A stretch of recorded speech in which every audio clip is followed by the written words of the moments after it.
तो कहते हैं शब्दों की इकोनॉमी। बट जो आपने एक सवाल पूछा ना कि हम 2012 के बाद जब पाताल लोक आया सीजन 1, तो मनोज भाई ने मुझे एक दिन फोन किया रात को और उन्होंने मुझसे कुछ 15-20 मिनट बात की, मैं कभी नहीं भूल पाऊंगा जीवन भर। और मैं उसके बाद खूब रोया। तो या that was just a trivia in between. Sir एक लाइन में बता देंगे क्या बोला था? मैंने कहा था कि इंस्टीट्यूशन खोल ले, मैं स्टूडेंट हो जाऊंगा तेरा।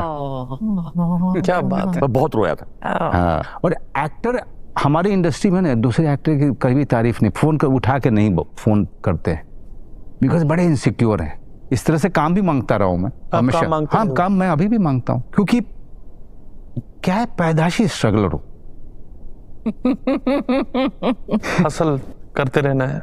जैसे तुमसे भी कह रहा हूं कि कुछ वहां पे कुछ लगे तो एक बार मुझसे भी कुछ करा लो। मैनेजर कॉल करेगा मेरा।